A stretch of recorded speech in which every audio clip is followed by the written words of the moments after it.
बिस्मिल्लाह जी। ये देखें जी, ये स्प्रे है पौधों के लिए। ये जितनी भी बीमारियां लगती हैं पौधों की वजह से कि पौधे मुरझा जाते हैं, फंगस हो जाती है, ये इन बीमारियों के लिए होता है।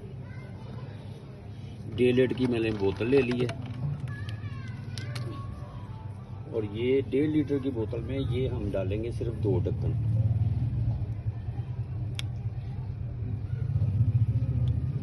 और मुंह के ऊपर आपने मांस चढ़ा के ये करनी है स्प्रे। 1 ढक्कन, 2 ढक्कन। 1.5 लीटर की बोतल में ये सिर्फ 2 ढक्कन जाएंगे।